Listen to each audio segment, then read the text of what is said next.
Bonsoir à tous, vous êtes sur ETV Guadeloupe, bienvenue dans cette édition. À la une de l'actualité de ce mercredi, c'est une information révélée par nos confrères d'RCI, Lucette Michaud-Chevry en garde à vue. La présidente de la communauté d'agglomération Grand Sud Caraïbes est entendue depuis ce matin dans les locaux de la DIPJ au Morne-Verguin concernant le dossier financier de la communauté d'agglomération du Sud Basse-Terre. Hier, de nouvelles perquisitions avaient été menées dans les locaux de la CSBT à Basse-Terre. Politique et visite de terrain ce mercredi pour Harry Chalus, président de région au Parc national de la Guadeloupe. L'objectif aménager et valoriser notre patrimoine naturel pour renforcer l'activité touristique de notre archipel. Le président de région a rencontré Ferdi Louisi, maire de Goyave et président du Parc national. Notez que depuis 2007, le Parc national, en tant que maître d'ouvrage avec l'accompagnement de la région, du département et de l'Europe, a investi près de 700 000 € pour les espaces naturels à Saint-Claude. Ouverture officielle aujourd'hui de la nouvelle bretelle de l'Ajaï à Bemao, une nouvelle bretelle qui devrait aider à fluidifier la circulation dans ce secteur. Harry Chalus, président de région, et Hélène Polifonte, maire de Bemao, ont officié cette ouverture officielle. Grâce à cette nouvelle bretelle, les usagers venant de Jarry ne couperont plus la route. À ceux venant de Fonsarail, images et interviews de Sarah Varny pour ETV Guadeloupe. Je suis entièrement satisfaite. Je crois que c'est une réalisation qui était tant attendue, à la fois par les Guadeloupéens, mais aussi d'une manière générale par les Bémaossiens. Aujourd'hui, cette portion de route qui se trouve sur mon territoire est donc désenclavée, et il faut savoir que la région a aussi prévu d'autres travaux. Notamment la 2x2 voies du pont de Beau-Soleil à Brifort, le pont de la Boucan, où nous allons passer à 2x1 voie, mais avec une attente pour passer à 2x2 voies s'il y a des constructions. Nous avons aussi le désenclavement derrière l'armée, où les études sont lancées, pour pouvoir fluidifier un peu cette route de la Jaille, mais surtout ce qui permettra de désenclaver Bainbridge et du gazon, parce que tous ceux qui sortent de Jarry, qui se rendent à Morne-à-l'eau au Moule, sont obligés de passer par du gazon ou Bainbridge. Donc là, pourront carrément revenir derrière l'armée et prendre le pont de l'Alliance. Nous avons aussi l'embouteillage au niveau de Morne-à-l'eau que nous avons regardé. Et tout cela est en train d'être chiffré actuellement, parce que je ne voudrais pas qu'on dise chez nous, il y a qu'à il faut qu'on. Là maintenant, je suis sur le terrain et il faut qu'on fasse le travail. Et le désenclavement de la Guadeloupe contribue aussi à l'économie du pays. On vous en parlait dans nos éditions précédentes, c'est le 16e homicide depuis le début de l'année. Lundi soir à Pointe-à-Pitre, une jeune fille de 16 ans a été poignardée, blessée au cou. La jeune fille avait perdu beaucoup de sang lorsque les secours sont arrivés. Elle a succombé à ses blessures. La petite amie de la victime a été placée en garde à vue. Ce drame est a priori survenu sur fond de rivalité amoureuse.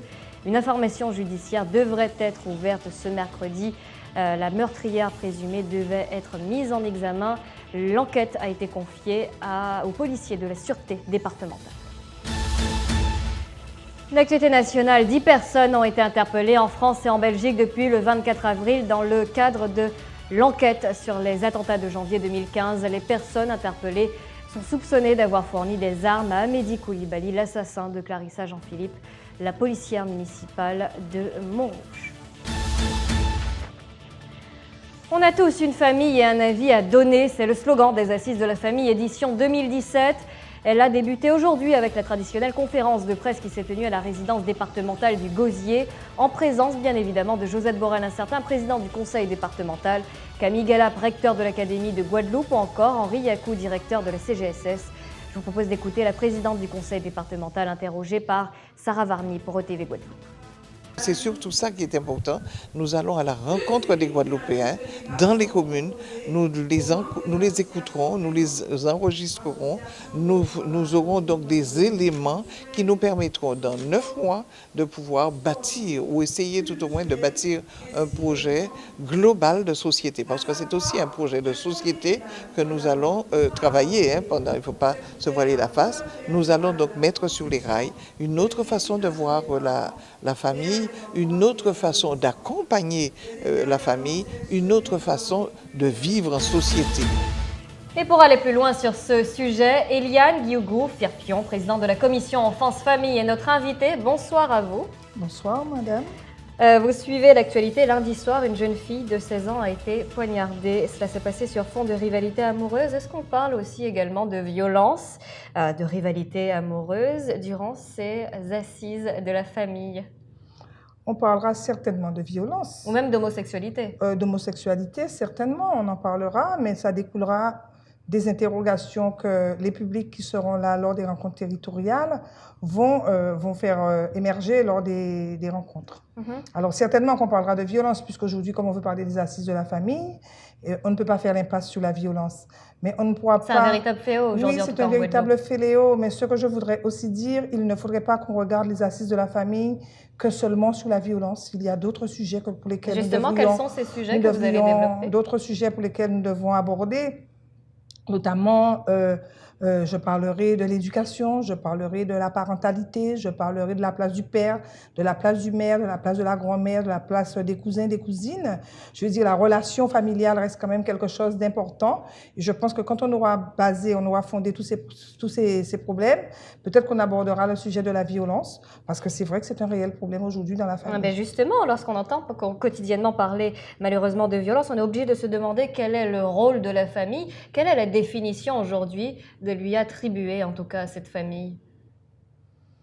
La définition de la famille aujourd'hui, à mon sens, qui n'est peut-être pas forcément ou même au sens du conseil départemental. La définition de tout un chacun. Moi, je dis qu'aujourd'hui, la famille, telle que je la connaissais, n'est plus la même chose. La famille, c'est la maman, le papa, les enfants, les frères, les sœurs, les collatéraux. C'est comme ça que j'ai connu la famille. Les grands-parents, c'est comme ça que je les ai connus.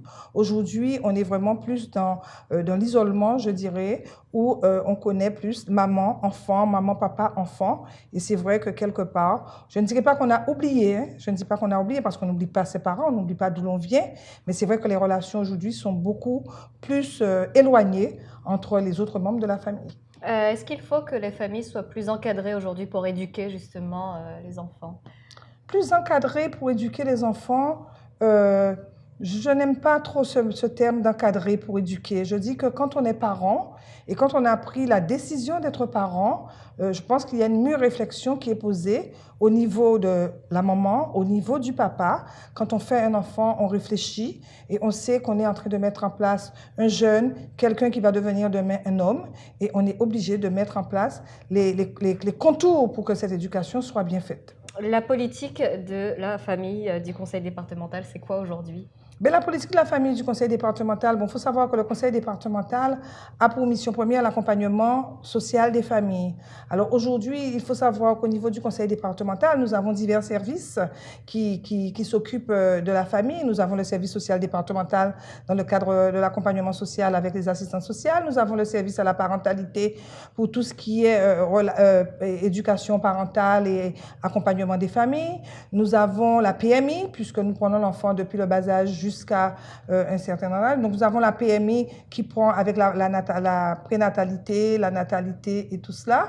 Nous avons aussi, je dirais, la famille, nous avons aussi les personnes âgées, oui, puisque c'est aussi la famille. Il y a même les avec le service autonomie, le service de l'autonomie et de la dépendance, donc avec les personnes en situation de handicap.